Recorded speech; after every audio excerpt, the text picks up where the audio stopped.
मुंबईतील अशा एका महिला पोलीस अधिकाऱ्याची हत्या जिचा मृतदेह आजवरही सापडू शकलेला नाहीये। ज्या हत्यारांनी तिची हत्या झाली ते हत्यार देखील पोलिसांना अद्यापही मिळू शकलेले नाहीत। 9 वर्षांचा लढा आणि त्या लढ्यानंतर आता पोलीस अधिकारी अश्विनी बिद्रे प्रकरणाचा उलगडा झालाय। त्यांची हत्या कोणी केली होती तर ते हत्या करणारे सुद्धा त्यांच्या सोबतच पोलीस अधिकारी होते। त्यांचं नाव अभय कुरुंदकर। अभय कुरुंदकर आरोपी होते, त्यांच्यावरती खटला चालवण्यात येत होता आणि आता हायकोर्टाने अभय कुरुंदकर सोबत आणखी 2 आरोपींना अश्विनी बिद्रेंच्या हत्या प्रकरणामध्ये दोषी ठरवलंय। येत्या 11 एप्रिलला त्यांना शिक्षा ठोठावण्यात येणार आहे। परंतु कोर्टात ज्या पद्धतीने युक्तिवाद झाले, पोलिसांनी बाजू मांडली आणि या सगळ्या युक्तिवादातून अश्विनी बिद्रेंची कशा पद्धतीने हत्या झाली, अभय कुरुंदकर आणि अश्विनी बिद्रे यांचे प्रेमसंबंध होते आणि प्रेम संबंधानंतर नेमकं काय घडलेलं होतं, त्यांच्या मृतदेहासोबत काय झालेलं, या सगळ्या घटनांचा जो थरारक घटनाक्रम आहे किंवा ज्या थरारक गोष्टी आहेत त्या आता समोर आलेल्या आहेत। नमस्कार, मी आतिक आणि मुंबई तक मध्ये तुम्हा सर्वांचं स्वागत आहे। तर या गोष्टींची माहिती घेण्यापूर्वी अश्विनी बिद्रे कोण होत्या तर अश्विनी बिद्रे या कोल्हापुरातल्या एक पोलीस अधिकारी होत्या। हातकणंगले त्यांचा तालुका, तिथून ते नवी मुंबईमध्ये आलेल्या होत्या आणि सहाय्यक पोलीस अधिकारी, सहाय्यक पोलीस निरीक्षक या पदावरती त्या मुंबईमध्ये रुजू झालेल्या होत्या। सांगलीमध्ये असताना त्यांची अभय कुरुंदकर या पोलीस अधिकाऱ्याशी ओळख झालेली होती आणि या ओळखीतून दोन्ही पोलीस अधिकारी असल्यामुळे त्यांची मैत्री निर्माण झाली आणि त्या मैत्रीतूनच त्यांच्यामध्ये अनैतिक संबंध निर्माण झाले। अर्थातच दोन्हीही पोलीस अधिकारी हे विवाहित होते, परंतु कुरुंदकरने लग्नाचं आमिष दिल्यामुळे अश्विनी बिद्रे या त्यासाठी तयार झाल्या आणि त्यांनी त्यांच्यासोबत जो त्यांचा पती होता त्या पतीला सुद्धा त्यांनी सोडलं। एक मुलगी होती त्यांची, परंतु कुरुंदकरने आपल्याला लग्नाचं आश्वासन दिलंय म्हणून त्यांनी आपल्या कुटुंबाला सोडलं आणि कुरुंदकर सोबत लग्न करायला ते तयार झाल्या। पण प्रॉब्लेम कुठे झाला तर कुरुंदकर हा अश्विनी बिद्रे सोबत लग्न करायला तयार नव्हता आणि ज्या वेळेला ही गोष्ट त्याने अश्विनी बिद्रेला सांगायला सुरुवात केली त्यावेळेस या दोघांमध्ये भांडण व्हायला सुरुवात झाली आणि याच भांडणातून दररोज त्यांच्यामध्ये भांडणं व्हायची, खटके उडायचे आणि त्यावेळेला ही रोजची कटकटच नको म्हणून अभय कुरुंदकरने अश्विनी बिद्रेंच्या हत्येचा कट रचला आणि त्या कटासाठी त्याने काही मित्रांना सुद्धा सोबत घेतलेलं होतं।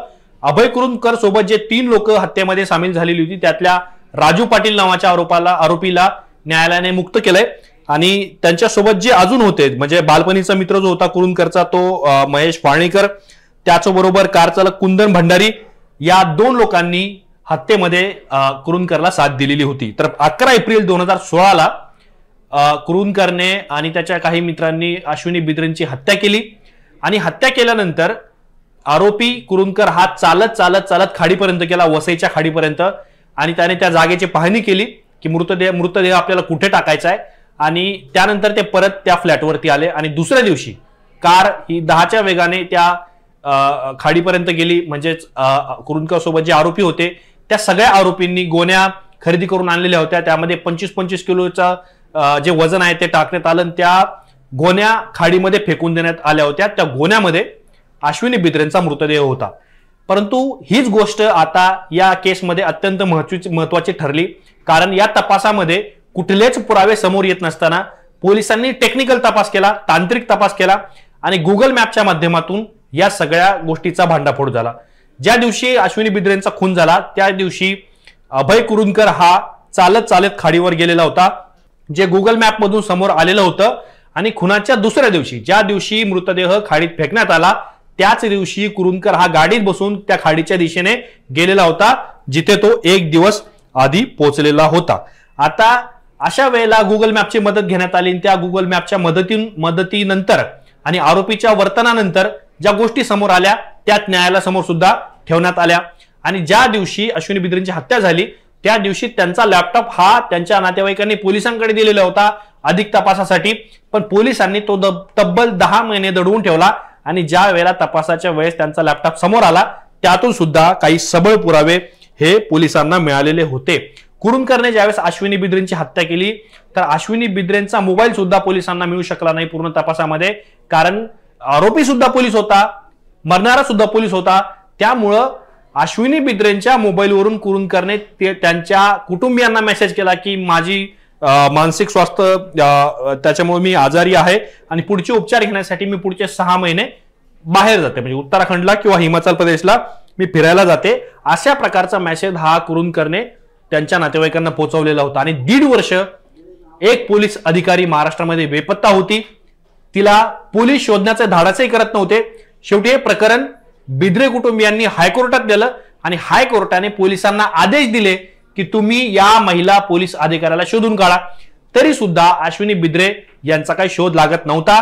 आणि दुसरीकडे बिद्रे कुटुंबीय हे सातत्याने कुरूंकरवरती आरोप करत होते की या पोलीस अधिकाऱ्यानेच अश्विनीची हत्या केली आहे. परंतु पोलीस अधिकारी साधा गुन्हा सुद्धा नोंदवायला तयार नव्हते, साधी तक्रार सुद्धा त्यांची घेत नव्हते. परंतु ज्यावेळी हे प्रकरण कोर्टात गेलं, कोर्टाने आदेश दिले, दबाव वाढला, त्यानंतर पोलिसांना या प्रकरणाचा तपास करावा लागला. तपास अधिकारी सुद्धा अनेकदा त्यांच्या बदल्या झाल्या, परंतु एकदा महिला पोलीस अधिकारी तपास अधिकारी म्हणून या प्रकरणात देण्यात आली. आणि त्यानंतर आता या हत्येचा खऱ्या अर्थानं उलगडा झालेला आहे. आता न्यायालयाने या सगळ्या पोलिसांच्या तपासावरती प्रश्नचिन्ह उपस्थित केलंय. न्यायालयाचं म्हणणं काय की हत्येचा गुन्हा नोंदवण्यासाठी पोलिसांनी टाळाटाळ का केली, त्याचबरोबर आरोपींचे मोबाईल फोन जप्त करण्यात पोलिसांनी दिरंगाई का दाखवली, आणि ज्या व्यक्तीवरती आरोप आहे की ज्याने सहकारी पोलीस महिला अधिकाऱ्याची हत्या केली असं सांगितलं जात आहे, त्या व्यक्तीची म्हणजेच अभय कुरूंकरची राष्ट्रपती पदकासाठी शिफारस कुणी केली किंवा का करण्यात आली, आणि पदोन्नतीच्या यादीत सुद्धा अभय कुरूंकरचं नाव कसं काय आलं, हे असे अनेक प्रश्न हायकोर्टाने उपस्थित केले. आणि त्या माध्यमातून पोलिसांच्या तपासावरती सुद्धा हायकोर्टाने प्रश्नचिन्ह उपस्थित केलेले आहे. तर आपण हा सगळ्या प्रेम संबंधांचा किंवा या सगळ्या घटनाक्रम बघितला, कशी हत्या झाली, त्यांची ओळख कशी झाली, किंवा कशा पद्धतीने आरोपींनी हे सगळं कृत्य घडून आणलं, तपास कसा झाला, तपासातल्या कमतरता काय होत्या, त्या सुद्धा आपण समजून घेतल्या. परंतु ज्या वेळेला हा निकाल आला, या निकालाच्या आधी साक्ष घेण्यासाठी सरकारी वकिलांनी तब्बल 80 लोकांची साक्ष नोंदवलेली होती. कारण या सगळ्या प्रकरणामध्ये फक्त आपण ज्याला म्हणूयात की ज्या लोकांनी ही घटना बघितली आहे, की ज्या लोकांनी त्या गोण्या मृतदेह असलेल्या गोण्या खाडीत फेकल्या, त्या ज्या लोकांनी बघितलेलं आहे, प्रत्यक्षदर्शी आपण ज्याला म्हणूयात, तेच लोक या घटनेमध्ये साक्षीदार होते. कारण अनेक असे पुरावे नष्ट करण्याचे प्रयत्न हे अभय कुरूंकरने आणि त्याच्या साथीदारांनी केलेले होते, ज्याचा उल्लेख मी यापूर्वी सुद्धा केला. आणि न्यायालयाने सुद्धा याच प्रकरणामध्ये अभय कुरूंकरला दोषी ठरवलंय. न्यायालय काय म्हणतंय की हत्या, कट रचने आणि बिद्रेंच्या मृतदेहाची विल्हेवाट लावल्याचं सिद्ध तपासातून झालंय. आता या सगळ्या आरोपींना शिक्षा दिली जाणार आहे. आणि कुरूंकर सोबत त्याचे जे 2 साथीदार होते, त्यामध्ये महेश फाळणीकर आणि कुंदन भंडारी, ज्याचा आपण मगाशी उल्लेख केला की जो कार चालक होता, त्याने कार चालवत खाडीमध्ये, म्हणजे मागे कदाचित आरोपी बसलेले असू शकतात, आणि त्या अश्विनी बिद्रेंचा मृतदेह फेकण्यात आलेला होता. म्हणजे अभय कुरूंकर, महेश कुंदन भंडारी आणि महेश फाळणीकर या 3 आरोपींवरती गुन्हा आता सिद्ध झालेला आहे. 11 एप्रिलला या आरोपींना शिक्षा दिली जाणार आहे. तर आता या आरोपींना जन्मठेप दिली जाणार की फाशीची शिक्षा सुनावली जाणार, हे सुद्धा पाहणं अत्यंत महत्वाचं ठरेल. कारण या प्रकरणामध्ये ना अद्याप मृतदेह सापडलाय, ना हत्यारं सापडली आहे, परंतु तरी सुद्धा तांत्रिक मुद्द्यांच्या आधारावर किंवा तांत्रिक पुराव्यांच्या आधारावर आणि सरकारी वकिलांनी ज्या लोकांची साक्ष नोंदवली, प्रत्यक्षदर्शींची किंवा अन्य काही ज्या लोकांपर्यंत धागेदोरे पोहोचले, त्या सगळ्या लोकांची जी साक्ष नोंदवली, त्या आधारावरती कोर्टाने या सगळ्या आरोपींना दोषी मानलेला आहे. त्यांना काय शिक्षा होईल याकडे सर्वांचं लक्ष असणारच. परंतु या सगळ्या घटनेबद्दल, कोर्टाच्या निकालाबद्दल आणि पोलिसांच्या त्या तपासाबद्दल ज्यावर कोर्टाने प्रश्नचिन्ह उपस्थित केले, आणि आता ज्या वेळेला पोलिसांनी हा तपास केला, ज्या तपास अधिकारी सुद्धा महिला होत्या, त्यांनी सुद्धा अनेक गोष्टी समोर आणलेल्या होत्या. या सगळ्या प्रकरणाबद्दल तुम्हाला काय वाटतं हे आम्हाला कमेंट बॉक्समध्ये नक्की कळवा. असेच माहितीपूर्ण व्हिडिओ पाहण्यासाठी मुंबई तकच्या YouTube चॅनलला सबस्क्राईब करायला विसरू नका.